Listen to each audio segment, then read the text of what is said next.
this is the Hemo, and it's a C20. Very few people in the US have this. It's a Xiaomi bicycle, and you would only likely been able to have obtained it by buying in bulk last year.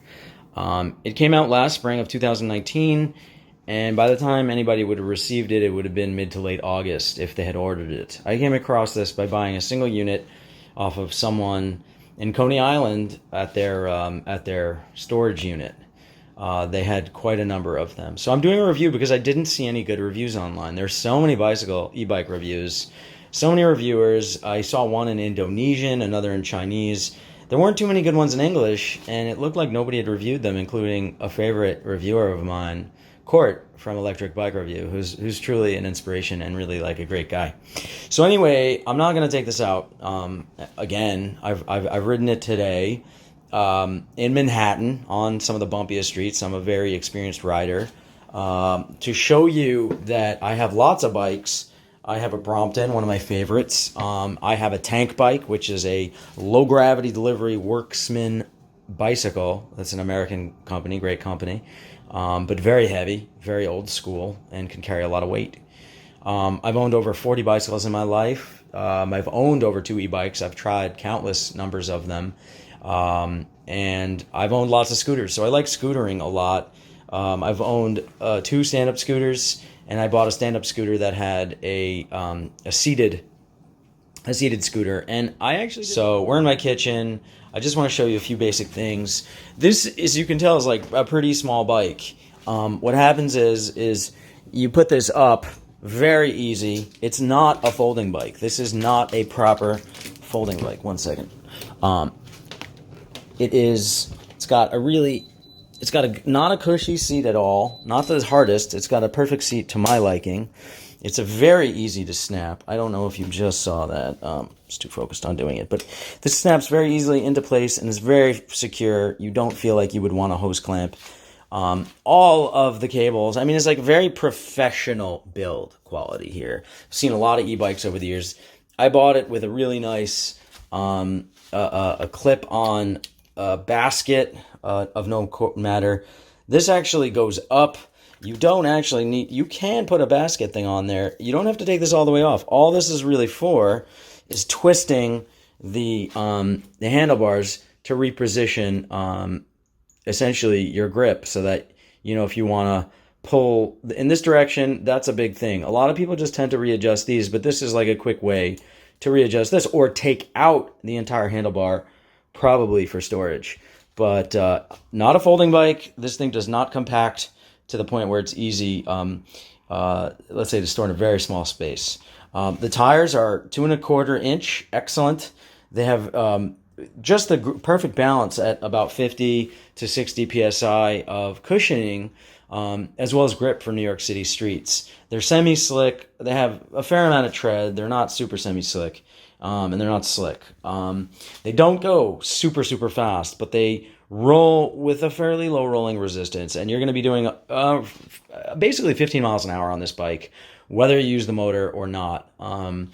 The wheels aren't super light. As you can see, these rims are like pretty good. They're definitely made for some somewhat heavy duty abuse, and the spokes are really good too. I had my local bike shop, after I took it out of the box, tighten the spokes and readjust the amazing brakes. You can see the pedals here for storage. I think this should almost be mandatory for urban convenience bikes. One thing I really love on this bike is the purpose-built behind the it's not the bottom bracket, that's the bottom bracket, but behind this seat tube, which this is the seat. And this, by the way, is a actual pump that fits in the seat, which is amazing. But there is a purpose-built platform for this extremely sturdy and nicely deploying kickstands. Kickstands are so cheap, and everybody knows that who rides bikes, and it's one of those things that's annoying, and it's a great kickstand. There's a great chain guard, which is essential, in my opinion. There is a cap that goes on here that comes with the keys that come with a bike. You do not need to leave the keys in there and dangle them. The keys are just for taking out the battery. You can buy another battery. It's a 360 watt-hour battery at 36 volts, 10 amps, and another one fits in there. It's very sleek. It looks nice, and when it's out, it doesn't look ugly. I wouldn't recommend riding the bike without the battery, but you can.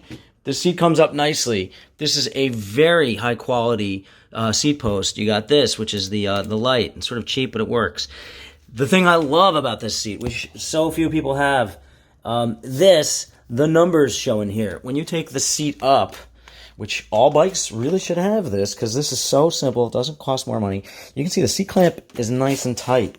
It's really the kind of seat clamp that I like. You know, there's a lot of crappy seat clamps. I mean, this bike does not skimp on the quality of the little pieces that go on it. It's got a great high quality lamp that's plugged in.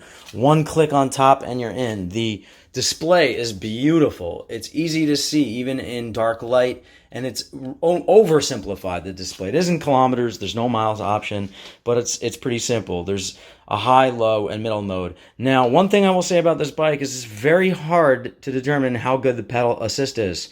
I generally don't use pedal assist. I either throttle or I ride. You can do both on this. This is how you throttle. And one thing that's important on any throttle bike is how accessible your brake is. Quality of these brake levers is top quality. They're long too, which is vital. Even some high quality brand brake levers are not long enough, and you can't get that leverage with your pinky. Sometimes this finger, sometimes that finger. You never know which one is going to pull hard when you need it the most in a reflex situation where you really do need to pull those brakes.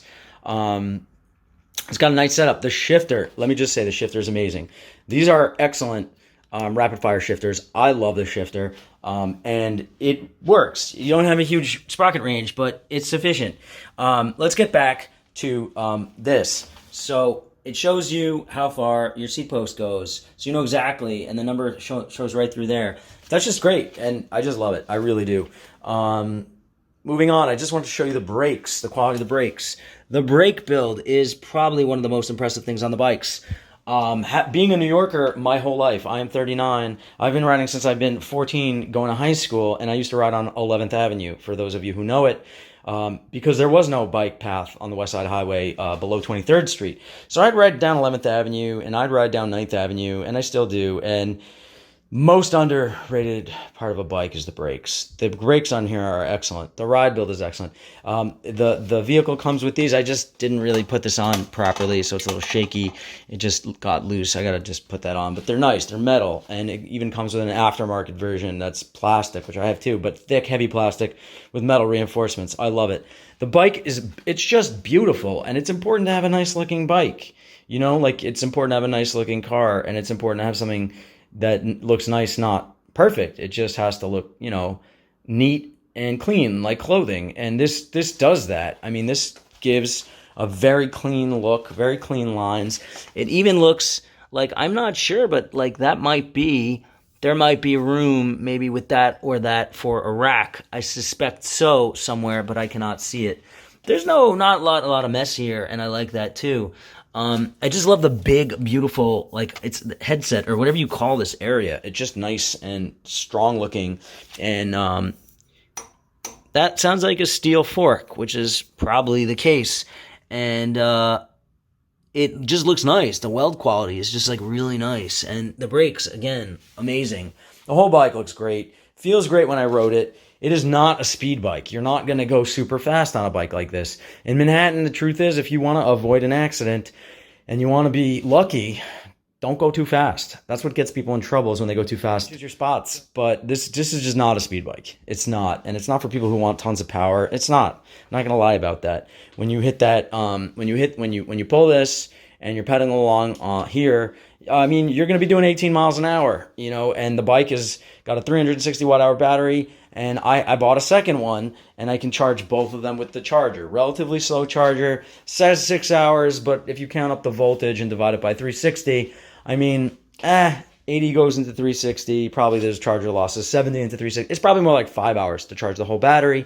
And there's two of them, and the battery is not being abused. There's a BMS in the battery that supposedly protects against overdraw by the controller, and of course overcharging. So according to the company, it gets ridiculous mileage, right? Like all companies love to claim how efficient their system is, but you know, that's all a hokum. You really got to test the bike out for yourself. I mean, but it's a great electric bike. I've owned speed electric bikes that could go 30 miles an hour, which were more akin to like a pedelec moped.